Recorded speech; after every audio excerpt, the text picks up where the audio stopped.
Hey guys, Trace here for D News. I'm at CES 2014. We're at the Toyota booth, and this is Toyota's FCV, or fuel cell vehicle. A fuel cell is a hydrogen fuel cell. It's using the same energy as the sun, and they actually take a whole bunch of them and stack them together in the bottom of this car. So, environmentally friendly and efficient. Sounds pretty awesome. Annie talked to one of the engineers on the project earlier today about the range and what they're being used for already. We're here with Jared Farnsworth, Senior Engineer for Toyota Fuel Cell Group. Jared, thank you for joining us.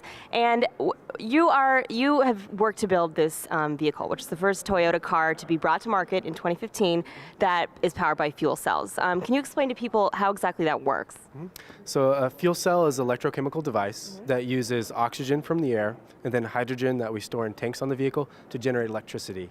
And the only byproduct is water, so it's a zero-emission electric vehicle. How does that differ from the more traditional hybrids that we see on the market currently?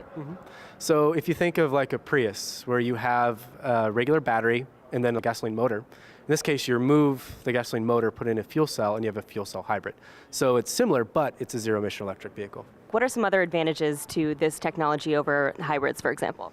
I guess one advantage as an electric vehicle is this vehicle, you can fuel it in 3 to 5 minutes, and you fuel it similar to what you would with your normal car, but you can have 300-mile range. So for the consumer, it's just like driving their normal car and then fueling it like they would their normal car. So it's kind of a no-compromise solution. I understand that you've actually gone out and tested this car on the road in the United States and in North America. What was that like?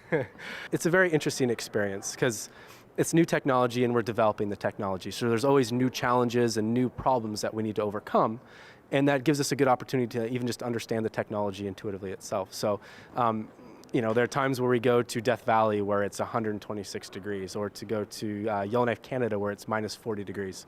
So it's really interesting. A lot of things happen and it's a lot of fun.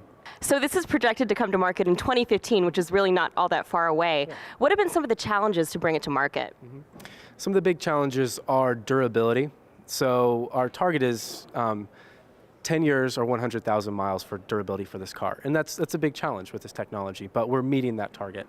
And others are to achieve the range that we just talked about, 300 miles, and then being able to operate at very cold temperatures, because the fuel cell produces water, as I mentioned.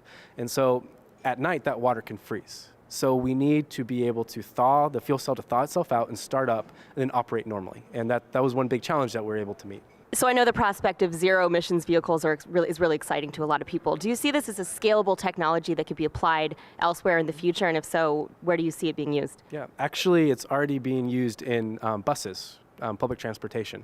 So in 2016, I believe, we're looking at coming out with a bus. So it can be used for public transport. So you have a zero emission option. Very exciting. Thank you so much for talking to us, Jared. Thank you. We'd like to thank Toyota for bringing us out here today to check out this awesome fuel cell vehicle. What do you think of hydrogen fuel cells? Are they the future? Let us know down in the comments, and we'll see you next time on D News.